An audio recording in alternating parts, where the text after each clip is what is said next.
அஸ்ஸலாத்து வஸ்ஸலாமு அலா நபியினா முஹம்மதின் வ அலா ஆலிஹி வஸஹ்பிஹி அஜ்மஈன் அம்மா பஅத். ஃபஇன்ன அஸ்தகல் ஹதீஸ் கலாமுல்லாஹ் வ கைரல் ஹதியு முஹம்மதின் ஸல்லல்லாஹு அலைஹி வஸல்லம் வ ஷர்ரல் உமூரி முஹ்தஸாத்துஹா ஃபஇன்ன குல்ல முஹ்தஸத்தின் பித்ஆ வ குல்ல பித்அத்தின் ضலாலா வ குல்ல ضலாலத்தின் ஃபின்னார். மதிப்புக்குரிய இஸ்லாமிய சகோதரர்களே, புனிதமான ஜும்மாவை நிறைவேற்றுவதற்காக அல்லாஹுடைய மஸ்ஜிதிலே வந்திருக்கும் அல்லாஹ்வின் நல்லடியார்களே, இந்த உலகத்திலே தங்கியிருக்கின்ற காலத்திலே படைத்த ரப்புல் ஆலமீனுக்கு மட்டும் கட்டுப்பட்டு வாருங்கள். நபி ஸல்லல்லாஹு அலைஹி வஸல்லம் அவர்கள் இஸ்லாம் என்று எங்களுக்கு எதை போதித்தார்களோ அந்த ஒரு மார்க்கத்தையே பின்பற்றி வாருங்கள். பெற்றோருக்கு உபகாரம் செய்யுங்கள், உறவினர்களோடு சேர்ந்து வாருங்கள், சமுதாய பணிகளிலே ஈடுபடுங்கள், சமுதாயத்தில் நாணயத்தோடு நடந்து வாருங்கள். நபி ஸல்லல்லாஹு அலைஹி வஸல்லம் அவர்கள் மக்கத்து மண்ணிலே இந்த மக்களுக்கு இஸ்லாத்தை சொல்ல ஆரம்பித்த பொழுது அந்த மக்களுக்கு எடுத்துரைத்த முத்தான அறிவுரைகள், இந்த அறிவுரைகள் தான் இன்று வரைக்கும் இஸ்லாமிய மார்க்கம் எண்ணிக்கையால் வளர்ந்து கொண்டிருக்கிறது. இஸ்லாமிய மார்க்கத்துடைய அடிப்படை கொள்கையை விளங்கி இஸ்லாத்துக்கு வந்தவர்களை விட இஸ்லாமிய மார்க்கத்துடைய தன்மைகளை விளங்கி, நாணயத்தை விளங்கி, இஸ்லாமிய மார்க்கத்துடைய பொறுமை, கட்டுப்பாடு, நம்பிக்கை, உறுதி, அடுத்தவரை மதித்தல், இப்படியான நட்பண்புகளை விளங்கி இஸ்லாத்துக்குள் வந்தவர்கள் தான் அதிகம். இன்றும் இஸ்லாத்துக்குள் அதிகமான மக்கள் நுழைகின்றார்கள் என்றால் சாந்தியான ஒரு மார்க்கம் என்று அவர்களுடைய உள்ளம் இஸ்லாத்துடைய அடிப்படையை சொல்லுகிறது. அன்புக்குரிய இஸ்லாமிய சகோதரர்களே, இஸ்லாமிய மார்க்கத்தை பொறுத்தமட்டில் இந்த மார்க்கத்துக்கு இப்ராஹிம் அலைஹிஸ்ஸலாம் அவர்களுடைய மார்க்கம் என்று பேர். மில்லத்து இப்ராஹிம், இப்ராஹிம் அலைஹிஸ்ஸலாத்துடைய மார்க்கம் என்று அல்லாஹு தஆலா அல் குர்ஆனில் சொல்லுகிறார். நபி ஸல்லல்லாஹு அலைஹி வஸல்லம் அவர்களுக்கு சும்ம ஔஹைனா இலைக்க அனித்தபி மில்லத்த இப்ராஹிம ஹனீஃபா, நாங்கள் நபிகளாருக்கு வஹி அறிவித்தோம், இப்ராஹிம் அலைஹிஸ்ஸலாத்துடைய மார்க்கத்தை நீங்கள் பின்பற்றுங்கள் என்று நபிகளாருக்கு அல்லாஹு தஆலா அல்லாஹுடைய வேதத்தில் சொல்லுகிறான். இன்னொரு ஆயத்தில் அல்லாஹு தஆலா குல் சதகல்லா, அல்லாஹு தஆலா உண்மை சொல்லிவிட்டான், அல்லாஹு தஆலா நண்பனாகிவிட்டான் என்ற அர்த்தம் இதுக்கு இருக்கிறது. ஃபத்தபிஉ மில்லத்த இப்ராஹிம ஹனீஃபா, இப்ராஹிம் அலைஹிஸ்ஸலாத்துடைய மார்க்கத்தை நீங்கள் பின்பற்றுங்கள் என்று எங்களுக்கும் சொல்லுகிறான். இத்தபி என்று நபிக்கு சொன்னான், இத்தபிஉ என்று எங்களுக்கும் சொல்லி இப்ராஹிம் அலைஹிஸ்ஸலாத்துடைய மார்க்கத்தை பின்பற்றுங்கள். ஒமன் யர்கப் அம் மில்லத்தி இப்ராஹிம, யார் இப்ராஹிம் அலைஹிஸ்ஸலாத்துடைய மார்க்கத்தை விரும்பவில்லையோ, இல்லா மன் சஃபிஹ நஃப்ஸா, அவர் மடையனாகவே தவிர இருக்க மாட்டார். இப்ராஹிம் அலைஹிஸ்ஸலாத்துடைய மார்க்கத்தை விரும்பாதவர் மடத்தனமான வாதத்தில் இருக்கிறார் என்ற அர்த்தம் இன்னொரு இடத்துல. இப்படியே இப்ராஹிம் அலைஹிஸ்ஸலாத்தை பற்றி அல்லாஹு தஆலா அல் குர்ஆனில் 69 இடங்களில் சொல்கிறான். இப்ராஹிம் அலைஹிஸ்ஸலாம் சூரத்து இப்ராஹிம் என்று அவருடைய பெயரில் ஒரு சூறாவும் இருக்கிறது. இப்படி இப்ராஹிம் அலைஹிஸ்ஸலாத்தை பற்றி அல்லாஹு தஆலா நிறைய சொல்லுகின்ற பொழுது அதில் முக்கியமான ஒரு விஷயத்தை தான் அல்லாஹு தஆலா சுட்டி காட்டுகிறான், இப்ராஹிம் அலைஹிஸ்ஸலாத்துடைய மார்க்கத்தை பின்பற்றுங்கள்.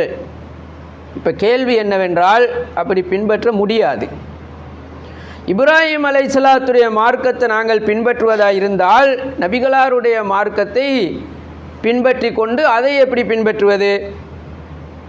ஒரு நபியுடைய உம்மத்து இன்னொரு நபியுடைய மார்க்கத்தை பின்பற்ற இயலாது. அது அல்லாஹு தஆலா அல் குர்ஆனிலே அதையும் சொல்லுகிறான். லதுமினுன்னஹு வலதன்சுருன்னா, ஒவ்வொரு நபியையும் அல்லாஹு தஆலா அனுப்புகிற பொழுது அந்த நபிமார்களிடத்திலே ஒரு உத்தரவாதம் வாங்கினான், ஒரு வாக்குறுதி. நீங்கள் உலகத்தில் நபியாக இருக்கிற பொழுது உங்களுக்கு பின்னால் வரக்கூடிய நபி ஒன்று வந்துட்டால் உடனே உங்களுடைய நுபுவத் கேன்சல் ஆகிடும். நீங்கள் அந்த உங்களுடைய மார்க்கம் கேன்சல் ஆகி நீங்கள் வந்த நபி இருக்கிறதே அந்த மார்க்கத்துக்குள்ளே நீங்கள் வந்துடணும். ஈசா அலைஹிஸ்ஸலாம் இந்த பூமிக்கு எதிர்காலத்தில் வருவார். அவர் இஞ்சியிலே பின்பற்ற முடியாது.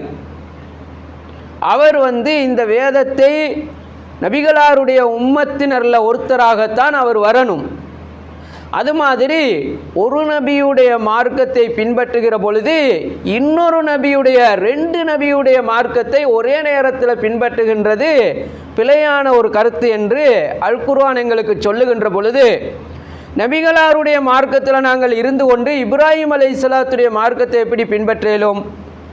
இப்ராஹிம் அலைஹிஸ்ஸலாத்துடைய மார்க்கத்தை பின்பற்றணும் என்று அல்லாஹு தாலா எங்களுக்கு சொல்லி இந்த மார்க்கத்துக்கும் இப்ராஹிம் அலைஹிஸ்ஸலாத்துடைய மார்க்கம் என்று பெயர் வைத்துவிட்டு இதே வேதத்தில் நாங்கள் நபிகளாருடைய உம்மத்தாக இருந்து கொண்டு இப்ராஹிம் அலைஹிஸ்ஸலாத்துடைய மார்க்கத்தை பின்பற்றக்கூடாது என்றும் சொல்லி இருக்கிற பொழுது இப்பொழுது நாங்கள் அல்லாஹு தாலா என்ன சொல்ல வருகிறான் என்று நாங்கள் ஆய்வு பண்ணணும். அன்புக்குரிய இஸ்லாமிய சகோதரர்களே, இப்ராஹிம் அலைஹிஸ்ஸலாத்துடைய மார்க்கம் என்னவென்னும் எங்களுக்கு தெரியாது. அவருடைய மார்க்கத்தில் இருந்த தொழுகை எப்படி என்று தெரியாது. வேறு மார்க்க கடமைகள் தெரியாது.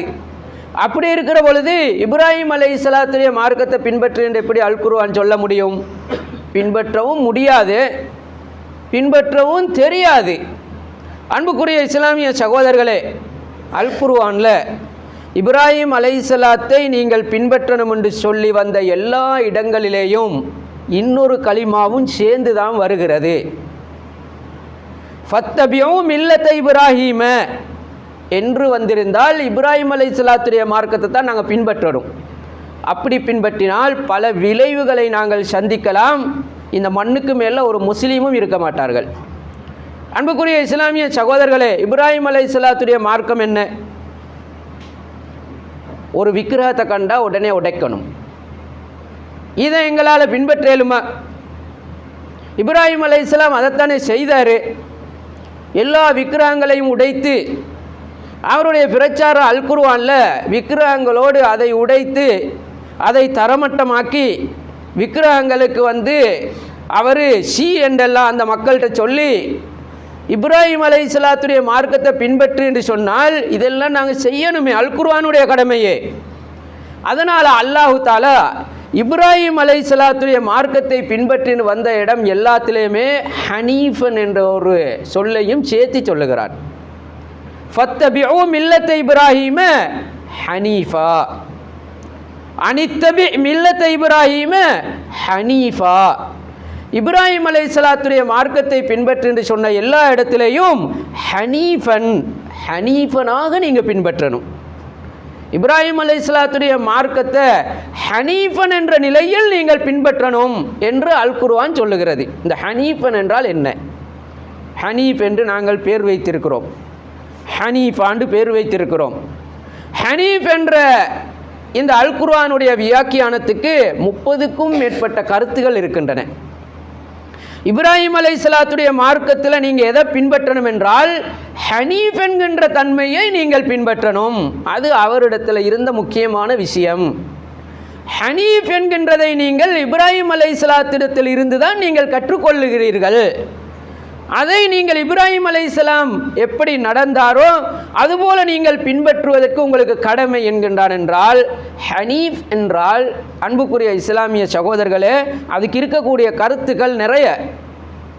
விட்டு கொடுக்கிறது, பொறுமை, அமைதி, நிதானம், சமாதானம், சாந்தி, பணிந்து போவது, அதே மாதிரி நம்பிக்கை நாணயத்தோடு நடக்கிறது, சொன்னால் சொன்ன வாக்கில் உண்மையாளராக இருப்பது, அடுத்தவனை மன்னிப்பது, இல்லாதவனுக்கு கரம் நீட்டுவது, அடுத்தவனுக்கு ஹெல்ப் பண்ணுவது, இப்படியான எல்லா கருத்துக்களையும் பொதிந்த ஒரு சொல் தான் ஹனீஃபன். இது இப்ராஹிம் அலைஹிஸ்ஸலாத்துக்கு சொந்தமான கொள்கை. அதனால் நீங்கள் இப்ராஹிம் அலைஹிஸ்ஸலாத்துடைய மார்க்கத்தை ஹனீஃபனாக பின்பற்றணும். அன்புக்குரிய இஸ்லாமிய சகோதரர்களே, இப்ராஹிம் அலைஹிஸ்ஸலாத்துடைய மார்க்கத்தில் இருந்த இபாதத்துக்களையோ வணக்க வழிபாடுகளையோ அதெல்லாம் சொல்ல வரல. இப்ராஹிம் அலைஹிஸ்ஸலாத்துடைய மார்க்கத்தில் இருந்த ஹனீஃபன் என்ற தன்மை இருக்கிறது, அது இல்லாமல் நீங்கள் இந்த மார்க்கத்தை பின்பற்றக்கூடாது. வணக்கம் என்ற பெயரில் வன்முறை இருக்கக்கூடாது. வணங்குகின்றது அடுத்தவனுக்கு தொல்லையாக இருக்கக்கூடாது. வணங்கி கொண்டிருக்கக்கூடிய நீங்கள் அடுத்தவனுக்கு சூழ்ச்சி செய்யக்கூடாது. இஸ்லாத்தை பின்பற்றக்கூடிய நீங்கள் பொய் சொல்லக்கூடாது. இஸ்லாத்தை பின்பற்றக்கூடிய நீங்கள் அடுத்தவனுடைய மரியாதையை கீறி கிழிக்கக்கூடாது. அடுத்தவனுடைய சொத்துக்கு நாசம் விளைவிக்கக்கூடாது. அடுத்தவனுடைய இரத்தத்தை ஓட்டக்கூடாது. இதெல்லாம் ஹனீஃபன்ல அடங்கும். சும்மா கொள்கை மட்டுமல்ல மார்க்கம், வணக்கம் மட்டுமல்ல மார்க்கம், ஹனீஃபனும் சேர்ந்து தான் இந்த மார்க்கம் என்று அது இப்ராஹிம் அலைஹிஸ்ஸலாத்துடைய மார்க்கத்தை பின்பற்றுங்கள் என்று அல்லாஹு தாலா அந்த ஹனீஃபனை தான் ஹைலைட் பண்ணுகிறான். அன்புக்குரிய இஸ்லாமிய சகோதரர்களே, இதை நாங்கள் புரிகிற பொழுது இந்த மார்க்கத்தை எவ்வளோ அழகுபடுத்துகிறான் அல்லாஹு தாலா. இந்த மார்க்கத்தை நாங்கள் பின்பற்றுகின்ற பொழுது எவ்வளோ அழகாக பின்பற்றணும், அடுத்தவனுக்கு எந்த விதத்திலும் பாதிப்பு ஏற்படுத்தாத முறைக்கு இந்த மார்க்கம் அமைந்திருக்கிறதை நாங்கள் வணங்குகின்றதே இன்னொரு தொல்லையாக இருக்கக்கூடாது. நாங்கள் இஸ்லாத்தை பின்பற்றுகின்றதே அதில் எந்த விதமான ஒரு சிக்கலும் அடுத்தவனுக்கு இருக்கக்கூடாது. விவாதங்கள், கருத்து முரண்பாடுகள், அடுத்தவனுடைய மரியாதையை கிழித்து அடுத்தவனோட நாம் மேலே போகணும் என்று நினைப்பது, இதெல்லாம் இஸ்லாத்தை பின்பற்றக்கூடியவர்களிடத்தில் இருக்கிறது. ஆனால் ஹனீஃபன் என்கிறதாக இருந்தால் அதுதான் இஸ்லாமிய மார்க்கத்தில் இப்ராஹிம் அலைஹிஸ்ஸலாத்துடைய மார்க்கம். ஒரு சமுதாயம் ஒரு ஊரில் சமூக கட்டமைப்பொன்றை ஏற்படுத்தி நல்ல ஒரு சமுதாயம் ஒன்று உருவாகுவதற்கு கொள்கை மட்டும் இருந்து உருவாகாது. அது ஒரு தனிப்பட்ட விஷயம். ஒரு ஊர் ஒரு கட்டமைப்பாக சிறந்ததாக ஒரு சமூகம் நடமாட வேண்டும் என்றிருந்தால், உலகத்துக்கு பிரயோஜனமாக வாழ வேண்டும் என்றிருந்தால் இந்த ஹனீஃபனும் சேர்ந்துதான் இருக்கணும். அந்த சமுதாயத்தில் இதெல்லாம் பிரதிபலித்தால்தான் அந்த சமுதாயம் ஒரு சீரான முறைக்கு ஒரு ஊரில் ஒரு சமுதாயம் வாழ முடியும். நம்பிக்கை இருக்கணும், உண்மை இருக்கணும், அடுத்தவருக்கு மன்னிக்கிற குணம் இருக்கணும், அடுத்தவனை நிந்திக்காத குணம் இருக்கணும், வன்முறைகள் இருக்கக்கூடாது. இதெல்லாம் இருந்தால் தானே ஒரு சமுதாயம் வாழலாம் நிம்மதியாக. அதனால தான் இப்ராஹிம் அலைஹிஸ்ஸலாத்துக்கு இன்ன இப்ராஹிம கான உம்மத்தன், அவர் ஒரு சமுதாயம். காரணம் அவர் ஹனீஃப். ஒரு சமுதாயத்துக்கு இந்த ஹனீஃபன் என்கிறது தேவை. ஹனீஃப் என்கிறத ஒரு சமுதாயத்தில் இருந்தால் மட்டும்தான் எல்லோரும் சுவீச்சமாக வாழலாம். அது இப்ராஹிம் அலைஹிஸ்ஸலாத்திடத்தில் இருந்து அவரே அதுக்கு கருப்பொருளாக இருக்கிறாரு. அதனால் அவருக்கு ஒரு சமுதாயம் என்று பேர். அன்புக்குரிய இஸ்லாமிய சகோதரர்களே, இப்படியான ஒரு விஷயத்தை நபி ஸல்லல்லாஹு அலைஹி வஸல்லம் தன்னுடைய இறுதி உரையில் பிரதானமான அம்சமாக எடுத்து சொன்னதை நாங்கள் பார்க்கிறோம். உலகத்துக்கு நபிகளார் பொன் எழுத்தால் பதியக்கூடிய ஒரு உரை நிகழ்த்தினார்கள். நபிகளாருடைய இறுதி உரை என்று நாங்கள் அதற்கு சொல்லுவோம். இறுதி உரை என்றால் முஸ்தலிஃபா, மினா, அரஃபா போன்ற நபிகளார் ஹஜ்ஜி செய்கின்ற இடங்களில் ஆங்காங்கே சில மெசேஜ்களை சொன்னார்கள். அந்த எல்லா மெசேஜ்களையும் சேர்த்து எடுக்கிற பொழுது அந்த விஷயங்களுக்கு இறுதி பேருரை என்று பேர். நபிகளார் ஒரு ஹஜ்ஜி தான் செய்தார்கள். நபிகளாருடைய கடைசி வருஷம் என்கிறதுனால இறுதி ஹஜ் என்று பேர். அதனால் அந்த உரைகளுக்கு இறுதி உரை என்னும் பேர். அதில் நபி ஸல்லல்லாஹு அலைஹி வஸல்லம் இஸ்லாமிய மார்க்கத்துடைய சாந்தியையும் சமாதானத்தையும் ஆரம்பத்திலே எடுத்து சொல்லுகின்றார்கள். உலகத்தில் இதுவரைக்கும் அப்படி ஒரு குரல் நடக்கவே இல்லை.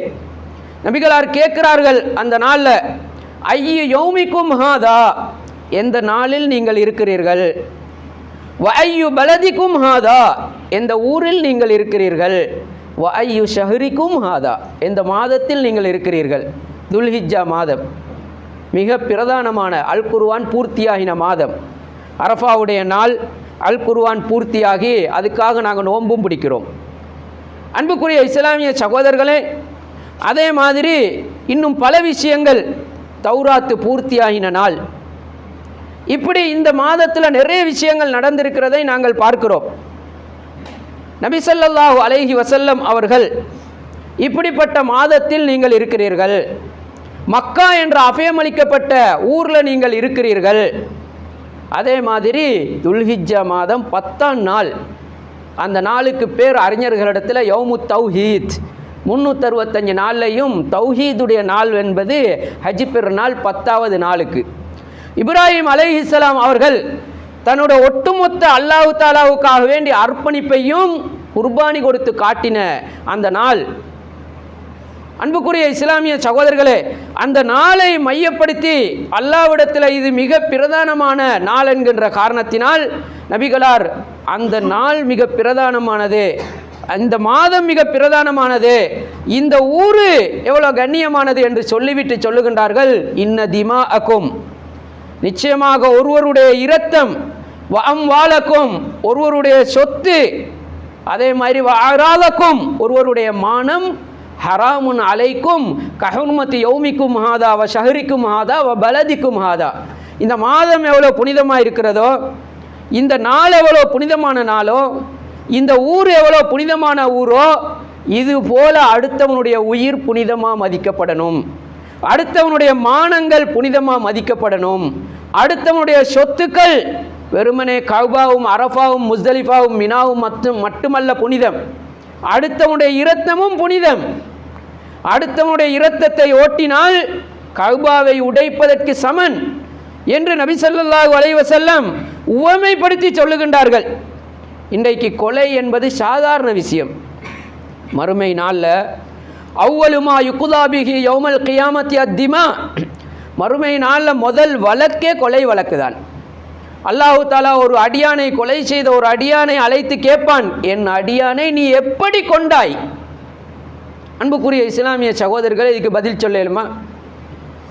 அதே மாதிரி அடுத்தவனுடைய மானம், மொட்டை கடிதங்கள், மொட்டை எஸ்எம்எஸ்கள், இன்றைக்கு இந்த ஊடகத்துறை இருக்கிற காரணத்தினால பல வருஷங்கள் கட்டிக்காட்ட மானம் மரியாதையை ஒருத்தனால ஒரு செகண்டில் உலகத்தில் தலை காட்ட முடியாத அளவுக்கு சீரழித்து விடலாம்.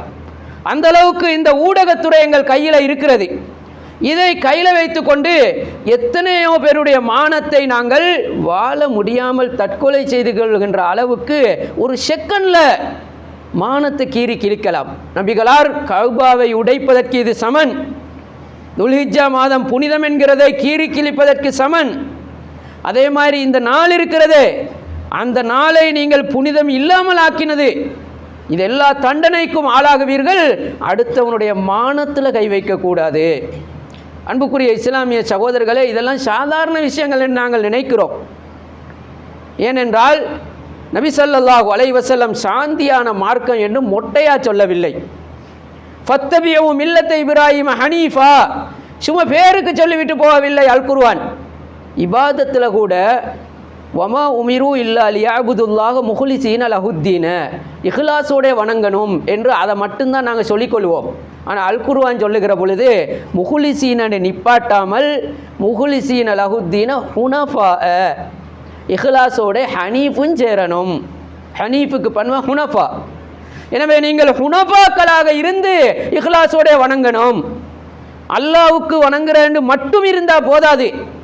அதில் இந்த ஹனீஃப் என்கின்ற வன்முறைகள் இல்லாத, அடுத்தவனுங்களுக்கு தொல்லை இல்லாத, வணங்குறத வணங்கிவிட்டு அன்புக்குரிய இஸ்லாமிய சகோதரர்களே, சாந்தியான மார்க்கத்தை கீறி கிழிக்கக்கூடாது என்று அல்லாஹு தஆலா இப்ராஹிம் அலைஹிஸ்ஸலாத்துடைய மார்க்கம் என்று இதைத்தான் சொல்லுகின்றார்.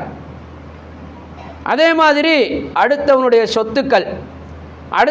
சொத்துக்களை தனதாக்கி கொள்வதற்காக வேண்டி எந்த முயற்சியும் செய்யக்கூடாது.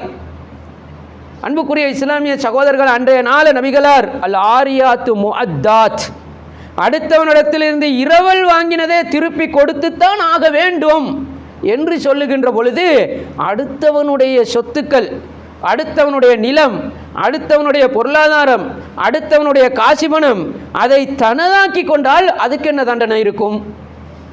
அன்புக்குரிய இஸ்லாமிய சகோதரர்களே, இறுதி உரையில நபி ஸல்லல்லாஹு அலைஹி வஸல்லம் சாந்தியான மார்க்கம் என்று சொல்லுகின்ற பொழுது அந்த சாந்தி எப்படி அமைவதற்குரிய அடிவேர்களை எடுத்து காட்டுகின்றார்கள்.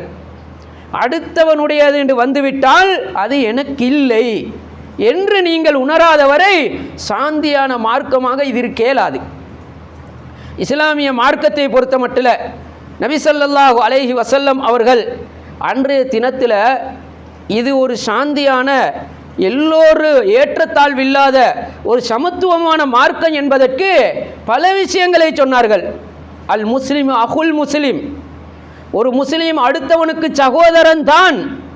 குல்லுல் முஸ்லிம் இஹ்வான், எல்லா முஸ்லீமும் சகோதரன் தான். சும்மா சொல்ல இயலாது அவன் எனக்கு சகோதரன் இல்லை, அவனோட எனக்கு எந்த பேச்சும் இல்லை, அவனோட எந்த தொடர்பும் இல்லை, அவன் யாரோ நான் யாரோ, ஒருத்தருக்கும் இந்த முடிவெடுக்க இயலாது.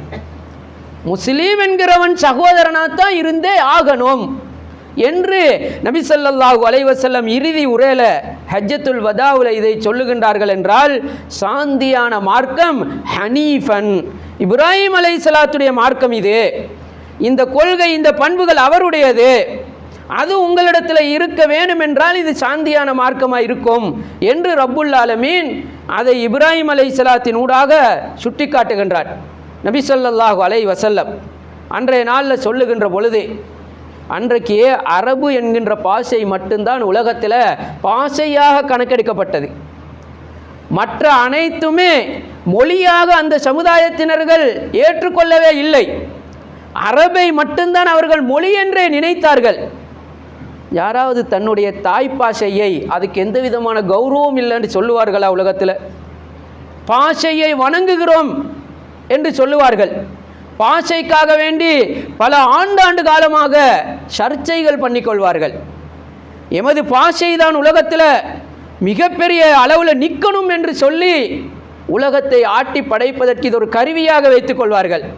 ஆனால் நபி ஸல்லல்லாஹு அலைஹி வஸல்லம் அரபு பாஷை நபிகளாருடைய தாய் மொழி. அன்றைய காலத்தில் உலகெங்குமே அரபு பாஷையை தலைமையில முதலிடத்தில் வைத்து மதிக்கக்கூடிய நேரத்தில் நபிகளார் வந்து சொல்லுகிறார்கள், தன் தாய்மொழியை இழுத்து சொல்லுகிறார்கள். அரபு பாஷைக்கு எந்த மரியாதையும் கிடையாது, அரபி அஜமி என்ற வேறுபாடும் கிடையாது, பாஷைகளில் எந்த வேறுபாடு, பாஷை தான், இது பெரிது அது சிறிது வராது, அஜமி அரபி என்ற வேறுபாடும் கிடையாது. அதை இன்றைக்கு நான் காலுக்கு கீழால் போட்டு மிரிக்கிறேன்.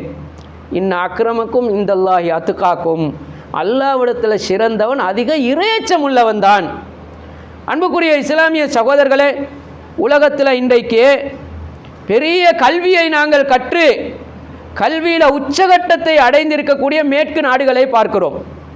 சாதாரண நாடுகளில் இருக்கக்கூடியவர்கள் நினைக்கிறார்கள், கல்வியில் நாங்கள் உச்சகட்டத்தை அடைந்து இந்த சமுதாயத்தில் இருக்கக்கூடிய மூட நம்பிக்கைகளை நாங்கள் ஒழிப்போம், உலகத்தில் இருக்கக்கூடிய மூட நம்பிக்கைகளை நாங்கள் ஒழிப்பதற்காக வேண்டி நிறைய கல்விகளை கற்று அதை சொல்லுவோம் என்று நினைக்கிறான்.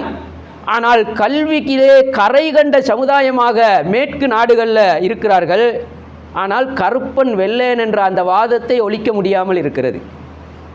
எவ்வளவுதான் கல்வியில் உச்சகட்டத்துக்கு போனாலும் கூட கருப்பன் தாழ்ந்தவன், வெள்ளையன் உயர்ந்தவன் என்ற நிலையை அவர்களால் மாற்ற முடியாதென்றால் நபி ஸல்லல்லாஹு அலைஹி வஸல்லம் அவர்கள் அரபி அஜமி என்ற வேறுபாடு.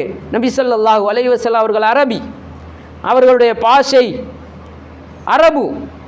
அல் குர்ஆனில் குறைஷி வங்கிசத்தை லீலாபி குறைஷ் அல்லாவே கண்ணியப்படுத்தி இருக்கிற பொழுது குலத்தால் ஒருத்தனுக்கும் உயர்வு கிடையாது, உயர்ந்த இடத்துல இருக்கிறவர் சொல்றாரு. வேறு ஏதாவது இஸ்லாம் அல்லாத வேறு மதங்களை நீங்கள் எடுத்துக்கொண்டால் ஜாதிகள் வர்க்கங்கள் இருக்கும். அதில் தாழ்ந்த வர்க்கத்தில் யார் இருக்கிறானோ அவன்தான் சொல்லிக்கொள்வான் வர்க்கங்கள் இருக்கக்கூடாது, மனிதன் என்று வைத்தால் ஒரே ஜாதி தான், மனிதன் அனைத்தும் சமந்தான் என்று தாழ்ந்த வர்க்கத்தில் இருக்கிறவன் சொல்லுவான். இயல்பிலே உயர்ந்த வர்க்கத்தில் இருக்கிறவன் அந்த வாதத்துக்கு வரமாட்டான். அவன் எப்படியாவது நான் இருக்கக்கூடிய அந்த ஸ்டேஜை விட்டுவிடக்கூடாது, நான் உயர்ந்த அந்தஸ்து, அதைத்தான் அவன் நிலைநாட்டுகிறான். ஆனால் இந்த நிலையில இருக்கிற பொழுதுதான் நபிகளார் சொல்லுகிறார்கள், அரபி என்ற வித்தியாசம் இல்லை, அரபு என்ற பாஷை சிறந்ததல்ல, எல்லாமே சமநிலைதான், இறையச்சந்தான் அல்லாஹ்விடத்தில் அந்தஸ்தில் கூடினது என்று முதலாவது உலகத்துக்கு அன்றைக்குத்தான் குரல் எழுப்பப்படுகிறது. அன்புக்குரிய இஸ்லாமிய சகோதரர்களே, சாந்தியான மார்க்கம் என்பதற்கு இதெல்லாம் இருக்கிறதுனால தான் நாங்கள் சாந்தியான மார்க்கத்தில் இருக்கிறோம் என்பதனை இது எங்களுக்கு சுட்டி காட்டுகிறது. 2 பெருநாள் தினங்கள் எங்களுக்கு எப்படி வந்தது? சாந்தி சமாதானத்துக்காக வேண்டி இந்த நாளை நாங்கள் எடுத்துக்கொண்டு அன்றைய நாளுடைய உரையும் சமாதானத்தை பற்றி தான் எங்கும் வியாபிக்கிறது. ஏன்? இந்த பெருநாள் உருவாவதற்கான அடிப்படையே இந்த சாந்தி தான். இந்த பெருநாளுடைய அடிப்படையை நீங்கள் கொஞ்சம் சிந்தித்து பார்த்தால், பெருநாள் என்றால் ஈகை திருநாள், ஈகை என்றால் கொடை. அன்புக்குரிய இஸ்லாமிய சகோதரர்களே, ஏழைகளுக்கு கொடை கொடுப்பதையே பெருநாளாக கொண்டாடுகின்ற ஒரு மார்க்கம் இஸ்லாம் மட்டும்தான்.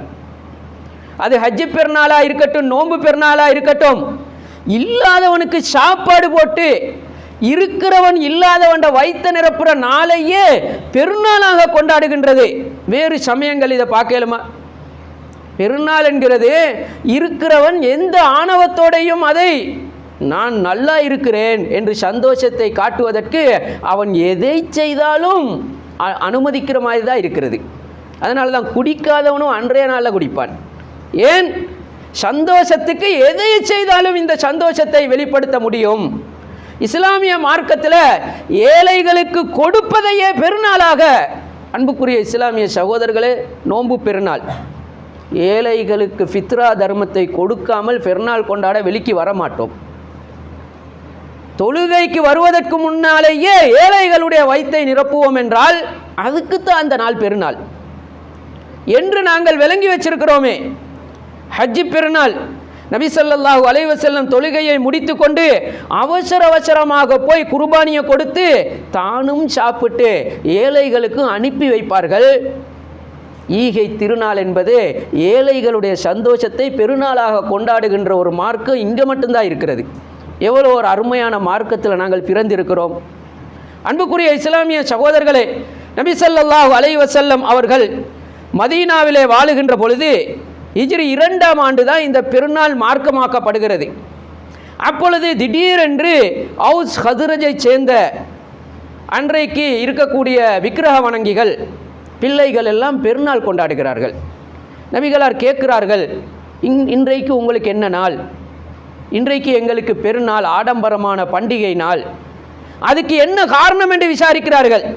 விசாரித்து பார்த்தால் 120 வருடமாக அவுஸ் ஹதுரஜ் கோத்திரத்தார்கள் 120 வருஷம் கோத்திர சண்டை பிடிக்கிறார்கள்.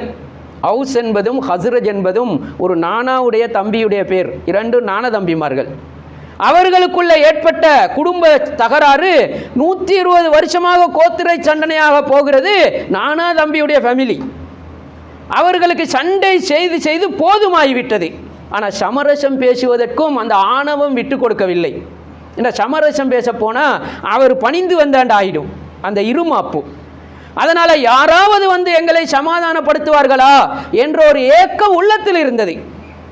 அந்த 120 வருஷமாக அவர்கள் எதை பெருநாள் கொண்டாடுகின்றார்கள் என்றால், அவுஸ் ஹஸ்ரஜுக்கு செய்த அநியாயங்களை சுட்டி காட்டி அதை பெருநாளாக வீடுகளில் கொண்டாடுவார்கள். அவுஸ் ஹஸ்ரஜ் கோத்திரத்தார்கள் அவுஸ் கோத்திரத்தார்களுக்கு செய்த அநியாயங்களை சுட்டி காட்டி கொண்டு வீடுகளில் ஆனந்தமாக கொண்டாடுவார்கள். இதுக்குத்தான் அவர்கள் பெருநாளை பயன்படுத்தினார்கள். நபி ஸல்லல்லாஹு அலைஹி வஸல்லம் இதை கேட்டுவிட்டு இன்றோடு இது முடிவுக்கு வரணும் என்று சொல்லிவிட்டு உள்ளே போனார்கள். வெளியில் வருகின்ற பொழுது 2 பெருநாளோடு வந்தார்கள். உங்களுக்கு அல்லாஹ் தஆலா 2 பெருநாள்களை தந்திருக்கிறான், ஈதுல் அல்ஹா, ஈதுல் ஃபித்ர். அன்றிலிருந்து இந்த சமத்துவத்துக்கு குறிக்கோளாக இந்த பெருநாளை இஸ்லாம் அமைத்து தந்ததென்றால், இஸ்லாம் சாந்தியான மார்க்கம் என்கிறதை கொண்டாடுகின்றதென்றால், ஹனீஃபன் என்கிறது எங்களுடைய மார்க்கத்தில் எவ்வளோ இருக்கணும், எவ்வளோ சாந்தி சமாதானம் இருக்கணும். சின்னஞ்சிறிய விஷயத்துக்கு நாங்கள் சண்டை செய்வோம். சின்னஞ்சிறிய அற்ப காசிக்காக வேண்டி, அடுத்தவனை கீழே போடுவதற்காக வேண்டி, வியாபாரத்தில் போட்டி போடுவதற்காக வேண்டி, போட்டி பொறாமை வன்னெஞ்சம், அடுத்தவன் முன்னேறுவானோ என்ற பயத்துக்காக வேண்டி, அல்லது தன்னுடைய ஆணவத்துக்காக வேண்டி எத்தனை மக்களை நாங்கள் பகைத்து கொண்டு வாழுகிறோம். எத்தனை மக்களோடு வெளியில் ஒன்று உள்ளில் ஒன்றாக வாழுகிறோம். இதெல்லாம் சாந்தியான சமாதான மார்க்கத்தில் இருக்கக்கூடாது என்பதற்காக வேண்டித்தான் இப்ராஹிம் அலைஹிஸ்ஸலாத்துடைய மார்க்கத்தை நீங்கள் ஹனீஃபாக பின்பற்றணும் என்றால் இது சாந்தியான மார்க்கமாக இருக்கிறது. அந்த சாந்தியை அல்லாஹ் தஆலா சுட்டி காட்டி, இத்தபி மில்லத் இப்ராஹிம் ஹனீஃபா, இதை தவறாக விளங்கினதால் என்ன விளைவு நடக்கும்? மில்லத்து இப்ராஹிம், இப்ராஹிமுடைய மார்க்கத்தை நாங்கள் பின்பற்றணும் என்று சொல்லிக்கொண்டு தவறான வழிகளில் போகக்கூடிய அமைப்புக்கு இப்ராஹிம் அலைஹிஸ்ஸலாத்தை பார்த்து அவர் செய்த அனைத்தையும் நாங்கள் செய்யணும் என்று அவர் உடைத்த சிலையை நாங்கள் உடைக்கணும், அவர் விக்கிரகத்துக்கு ஏசின மாதிரி நாங்கள் ஏசணும் என்று போனால், அன்புக்குரிய இஸ்லாமிய சகோதரர்களே, இந்த குர்ஆன் ஆயத்தை மொட்டையாக விளங்கினால் எங்கே போய் நிற்கும்? அதனால் அல்லாஹு தாலா இப்ராஹிம் அலைஹிஸ்ஸலாத்துடைய மார்க்கத்தை ஹனீஃபாக நீங்கள் பின்பற்றணும். அந்த காலத்தில் நாங்கள் வாழுகிறோம். இப்ராஹிம் அலைஹிஸ்ஸலாத்துடைய மார்க்கத்துடைய அடிப்படைகள் ஹஜ்ஜுடைய வணக்கங்களில் அமைந்திருக்கிறது. ஹஜ்ஜுடைய வணக்கத்தை பாருங்கள், எல்லாம் ஒரு சமாதானத்துக்கும் சாந்திக்கும், எல்லாரும் சமநிலை பேண வேண்டும் என்ற அமைப்பில் தான் ஹஜ்ஜுடைய எல்லா விஷயங்களையும் நாங்கள் பார்க்கிறோம். அதனால தான் இந்த கடமைக்கு மட்டும் அல்லாஹு தஆலா அழைக்கிற பொழுது வஅத்தின் ஃபின்னாஸ் பில் ஹஜ், ஹஜ்ஜுக்காக வேண்டி மக்களை அழையுங்கள். மக்கள் என்றால் முஸ்லீம்கள் இல்லாதவர்களும் அதில் அடங்குவார்கள். நாஸ் என்கிறதுல வேறு இபாதத்துக்களுக்கு அப்படி சொல்றில்ல. இன்ன ஸலாத்த கானத் அலல் மூமினீன், தொழுகைக்கு மூமின்களுக்கு கடமை. யா அய்யுஹல்லதீன ஆமனு குத்திப அலைக்குமுஸ் ஸியாம், நோன்பு மூமின்களுக்கு கடமை. மூமீன்களுக்கு தான் கடமை என்று வரும் அல் குர்ஆன்ல. ஹஜ்ஜுக்கு மட்டும் மக்களுக்கு கடமை. ஏனென்றால் முஸ்லீம் அல்லாதவர்களும் இந்த சாந்தியின் பக்கத்தை தெரிந்து கொள்ளணும். முஸ்லீம் அல்லாதவர்களும் இஸ்லாத்துடைய சாந்தி சமாதானத்தை சரியா விளங்கணும். இஸ்லாம் சமத்துவம் என்கிறதை இஸ்லாத்துக்கு வெளியில் இருந்து அவர்கள் விளங்கி கொள்ளணும். அதுக்கு சான்றாக இந்த ஹஜ்ஜுடைய கடமை ஒரு பிராக்டிக்கலான அமைப்பு இருக்கிறது. துரதிர்ஷ்டவசம் என்னவென்றால், இஸ்லாத்துக்கு வராமல் இருக்கிற காரணத்தினால இந்த ஹஜ்ஜை அவர்களால் செய்ய முடியாமல் இருக்கிறது. இஸ்லாத்துக்கு வந்து இந்த கடமையை நிறைவேற்றுங்கள் என்பதற்காக வேண்டி அல்லாஹ் தஆலா எல்லா மக்களையும் அழைக்கிறான் ஹஜ்ஜுக்கு. அன்புக்குரிய இஸ்லாமிய சகோதரர்களே, அப்படியான ஒரு காலத்தில் சாந்தி சமாதானம் இஸ்லாமிய மார்க்கத்துடைய அடிப்படை கொள்கை இது என்று பேசப்படக்கூடிய ஒரு காலத்தில் நாங்கள் வாழுகின்ற காரணத்தினால் நாங்கள் கொள்கை ரீதியாக எங்களை சரி கொள்வது, இபாதத் ரீதியாக எங்களை சரி கொள்வது, இது மட்டும் இஸ்லாமிய மார்க்கத்தில் எங்களுக்கு வலியுறுத்தப்பட்டதல்ல. ஹனீஃபன் என்கின்ற முழுமையான போர்வையாக எங்களுடைய மார்க்கம் அணிகலனாக அமைய வேண்டும் என்பதனை இந்த விஷயம் எங்களுக்கு சுட்டிக்காட்டுகிறது.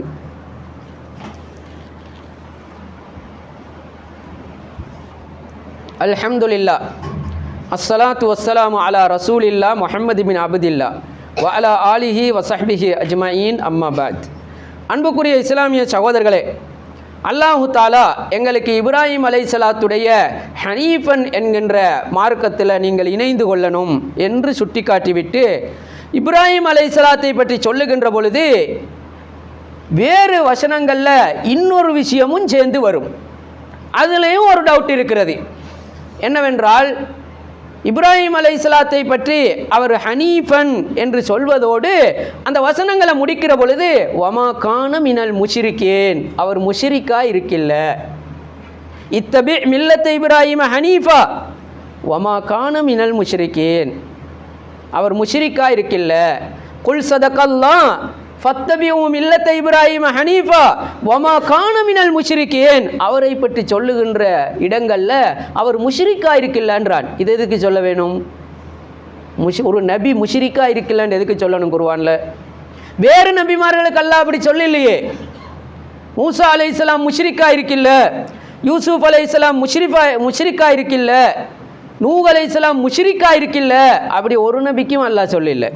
இவருக்கு மட்டும் சொல்கிறான் அவர் முஷ்ரிக்கா இருக்கில்லாண்டு. அப்படி என்றால் முஷ்ரிக்கோ என்ற ஒரு டவுட் இருந்தால் தான் இதை சொல்லணும். சும்மா இருக்கிற ஒரு நபிக்கு, அதுவும் இப்ராஹிம் அலைஹிஸ்ஸலாம் கொள்கையில் நம்பர் 1, அவர் தான் தௌஹீதுக்கே கருவி. அப்படி இருக்கக்கூடிய இப்ராஹிம் அலைஹிஸ்ஸலாத்துக்கு முஷ்ரிக்கா இருக்கில்லன்னு எதுக்கு சொல்லணும்? அவர் முஷ்ரிக்காக இருந்ததாக டவுட் வர மாதிரி குர்ஆன் வசனங்கள் இருக்கிறது. அதனால் அல்லாஹ் தஆலா அதை கிளியர் பண்ணுறான். ஏனென்றால் இப்ராஹிம் அலைஹிஸ்ஸலாத்துடைய தௌவா எல்லா நபிமார்களை விட டெக்னிக்கான தௌவா. அவர் டெக்னிக்காக சிந்திக்கிறவர், அவர் ஆழமான நீண்ட தூர சிந்தனை உடையவர். அல்லாஹ்வுடைய கட்டளையை அவர் சொன்ன உடனே அவரால் நிறைவேற்ற முடியுமானதுக்கு காரணமும் அதுதான். உதாரணத்துக்கு சிந்தித்து பாருங்கள், அவருக்கு அல்லாஹ் தஆலா பெரிய பெரிய கட்டளைகளைத்தான் போடுறான். மனைவியை விட்டு விட்டு வா, மகன் ஆறு, இதெல்லாம் அவருக்கு தூர நோக்கி இருக்கிற காரணத்தினால அவருக்கு தெரியும் அல்லாஹ் தஆலாவும் டெக்னிக்காக தான் என்ன சோதிக்கிறான். அதில் ஒரு பெரிய விஷயம் இருக்கிறது. சும்மா சொல்கிறான் என்றதுனால இஸ்லாத்தில் தொழுகிறோம், சொன்னான் தொழுகிறோம், நோம்பு நோக்கிறோம், சொல்கிறான் என்றதுனால நோம்பு நோக்கிறோம், அப்படி முஸ்லீம்கள் இருக்கக்கூடாது. தூர நோக்கோட சிந்தித்து அதனுடைய மிகப்பெரிய பிரயோசனத்தை விளங்கி செய்யணும். அது இப்ராஹிம் அலைஹிஸ்ஸலாம் மகனையும் மனைவியையும் இந்த பச்சிலம் பாலகனையும் கொண்டு போய் பாலைவனத்தில் விட்டு விட்டு வா என்ற உடனே அவர் விட்டு விட்டு ஒரு விஷயத்தை சொல்கிறாரு, அல்லாஹ் தஆலாவிடத்திலே சொல்கிறாரு. இதில் விளங்குது அவருடைய டெக்னிக் எவ்வளோ தூரத்துக்கு இருக்குது, எவ்வளோ தூர நோக்கோடு அல்லாஹ் தஆலா சொன்னால் அதில் அர்த்தம் இருக்கிறான்னு அவருக்கு தெரியும். அல்லாஹ் சொன்னால் இதில் பெரிய ஆரம்பம் இருக்கிறான்னு அவருக்கு தெரியும். சும்மா அல்லாஹ் தஆலா என்ன சோதிக்கிறதில்ல, அதில் ஒரு ஸ்டார்டிங் ஒன்று இருக்குது. மனைவியையும் பிள்ளையையும் அவர் வைத்து விட்டு இப்படி சொல்லல, ரப்புல் ஆலமீனே நீ சொன்னதனால் நான் வைத்து விட்டு வருகிறேன் என்று அவர் சொல்லாமல், அந்த பாரான் பெருவெளியில் பாலைவனத்தில் யாருமே இல்லை, பேய் பிசாசிகள் எல்லாம் நம்பின காலம், பாலைவன சூடு குளிர், அங்கே சாப்பாட்டுக்கு வசதி இல்லை. ஆனால் வச்சு விட்டு அவர் என்ன தெரியுமா சொல்கிறார் அல்லாஹ்வை பார்த்து, ரப்பனா லியுகீமுஸ்ஸலா, இவர்கள் தொழுகையை நிலைநாட்டுவதற்காக வேண்டி, அதுவும் ஒரு சமுதாயத்தை பார்த்து அவர் சொல்கிறாரு, லியுகீமுஸ்ஸலா, என் மனைவியையும் பிள்ளையையும் நான் இங்கே வைத்து விட்டு வருகிறேன். எதுக்கென்றால் பின்னால் வரக்கூடிய சமுதாயம் தொழுகையை நிலைநாட்டணும். இந்த நேரத்தில் அவர் இப்படி சொல்ல முடியும்? அன்புக்குரிய இஸ்லாமிய சகோதரர்களே, மக்காவில் முஸ்லீம்கள் அடி வாங்கி கொண்டிருக்கிற விரலால் எண்ணப்படக்கூடிய இருக்கிற ஆரம்ப காலத்தில் நபிகளார் ஆமிர் இப்னு சஅஸான்ற ஒருத்தனை பிடிச்சு நீ இஸ்லாத்துக்கு வாழ்றாரு. அவன் கேட்குறான், பிற்காலத்தில் ஆட்சியை எனக்கு தாராண்டா நான் வருவேன் என்று. ஆட்சியில் அன்றைக்கு நபிகளார் இருந்தார்கள்.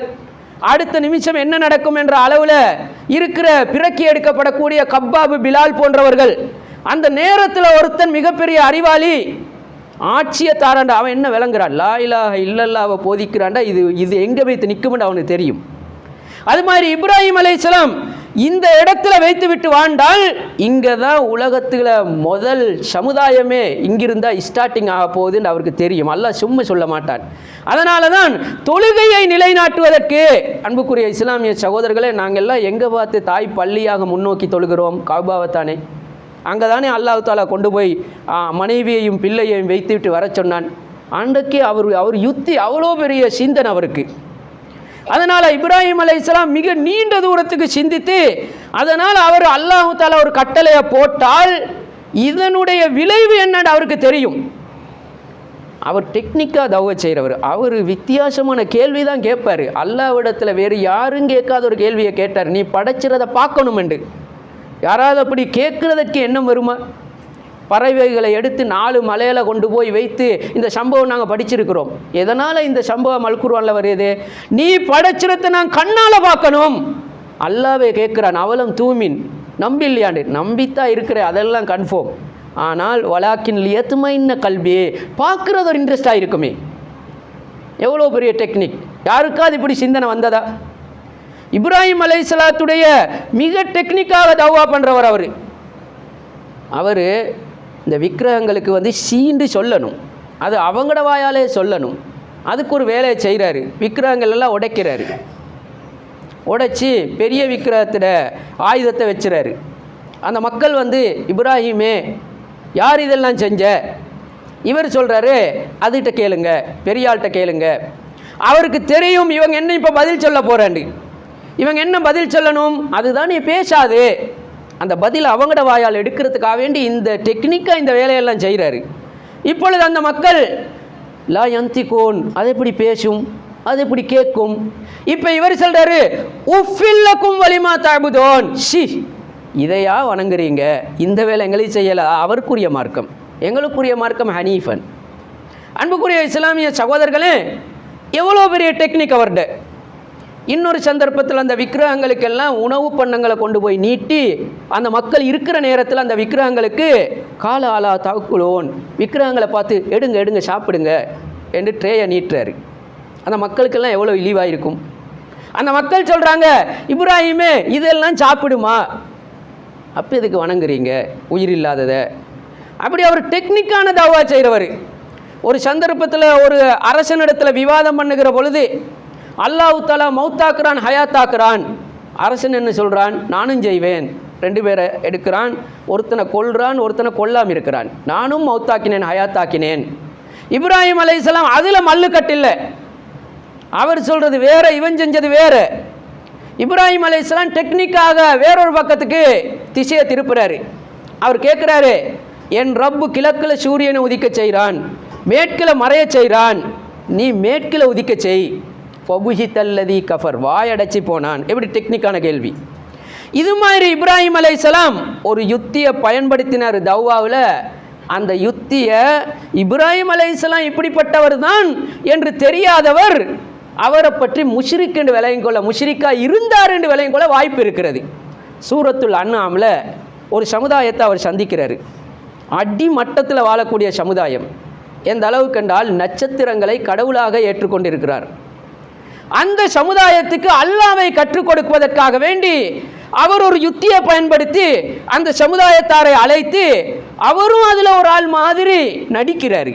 நடித்து ஃபலம்மா ஜன்ன அலைஹில் லைலு ரஆ கௌகபா, இரவு வந்த பொழுது நட்சத்திரங்கள் தோன்றின. இப்ராஹிம் அலைஹிஸ்ஸலாம் சொல்கிறாரு, எனக்கும் இதுதான் ரப்புண்டு குர்ஆன் சொல்லுகிறது. ஃபலம்மா அஃபல, நட்சத்திரங்கள் மறைந்ததன் பின்னால, காலையானதன் பின்னால, லா உஹிப்புல் ஆஃபிலேன், மறைகிறதெல்லாம் ரப்பா இருக்கேலாது. எப்படி அந்த மக்கள் கூட்டுறாங்க, அவங்க இடத்துக்கு போய் ஸ்டடி பண்ணி கொடுக்குறாரு. அதன் பின்னால சந்திரன் வருது. ஓஹோ இதுதான் ரப்பு, நட்சத்திரத்தை பெருசா விளங்குது, அது அக்பர், இது பெருசாக இருக்குது. இப்போ அவர் சந்திரனை வணங்குற மாதிரி ஆயிட்டார். அந்த மக்களை நட்சத்திரம் கடவுள் என்ற கொள்கையிலிருந்து முதலாவது மாற்றணும், டேன் பண்ணணும்.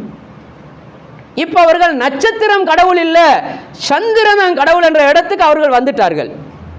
நட்சத்திரம் காலாகாலமாக கடவுள் என்ற கொள்கை இப்போ மறைஞ்சிட்டு உள்ளத்தில் இருந்து அடுத்த இடத்துக்கு வந்து அது மறந்து போய் சந்திரன் கடவுள் என்ற இடத்துக்கு மாறிட்டாங்க. அதன் பின்னால காலையானதன் பின்னால சூரியன் வந்துட்டு இப்பொழுது இப்ராஹிம் அலைஹிஸ்ஸலாம் ஓஹோ இதுவும் இப்போ கடவுளை தேடுற வழிக்கு முதல்ல கொண்டு வராங்க. எப்படி டெக்னிக்னு பாருங்க. உடனே அல்லாஹ் என்று சொன்னால் விளங்காது, நாங்கள் தேடணும், முயற்சி செய்யணும், உண்மையான ரப்பை தேடி பார்க்கணும் என்ற வழியில் அவங்கள எடுத்துக்கொண்டு வந்து சூரியனுக்கு மாறுது. இப்போ சூரியனுக்கு மாறினோடனே சந்திரனை விட இது பெருசு, எனவே இது ரப்பா இருக்கணும். அவங்களும் நட்சத்திரத்தை விட்டுட்டாங்க, அவங்களும் சந்திரன் கடவுள் என்றாங்க, அவங்களும் அதன் பின்னால் சூரியன் கடவுள் என்றாங்க. இப்போ எல்லாருக்கும் ஒரு குழப்பத்தை ஏற்படுத்தி அதுக்கு பின்னுக்கால் அவர் சொல்கிறாரு, ஓஹோ இது எல்லாத்துக்கும் அடிப்படையான ரப்பொண்டு இருக்கணும், இதெல்லாம் கடவுளாக இருக்கலாது, உண்மையான ரப்பொண்டு இருக்கணும் என்று சொல்லி அந்த மக்களுக்கு இஸ்லாத்தை அகீதாவை எந்த டெக்னிக்கில் படித்து கொடுத்தாரு. இதை அல் குர்ஆனில் படிக்கிற பொழுது அல் குர்ஆனுடைய ஞானம் இல்லாதவங்க, இப்ராஹிம் அலைஹிஸ்ஸலாத்தை பற்றி புரியாதவங்க, அவரும் நட்சத்திரத்தை வணங்கினார், அவரும் சந்திரனை வணங்கினார், அவரும் சூரியனை கடவுள் என்றார் என்று நினைக்க வாய்ப்பு இருக்கிறதுனால அல்லாஹ் தஆலா அந்த டோரை க்ளோஸ் பண்ணுறான். ஒமா கான மினல் முஷ்ரிகீன், அவர் முஷ்ரிக்காவே இருக்கில்ல. அப்போ எதுக்கு இப்படி சொன்னார் அந்த மக்கள்கிட்ட? வத்தில்க ஹுஜ்ஜத்துனா, இது ஒரு அவருடைய டெக்னிக்கு. ஆத்தைனாஹாலா இப்ராஹிம், இந்த யுத்தியை நாங்கள் தான் அவர் உள்ளத்துக்கு போட்டோம். எவ்வளோ இப்ராஹிம் அலைஹிஸ்ஸலாத்தை பரிசுத்தப்படுத்துகிறான். அதனால் அவருக்கு மட்டும் அல் குர்ஆன்ல ஒமா கான மினல் முஷ்ரிகீன், அவர் முஷ்ரிக்கா இருக்கலன்னு சொல்ல வேண்டிய தேவை இருக்கிறது. அவருக்கு அப்படி ஒரு கதை இருக்கிறதுனால.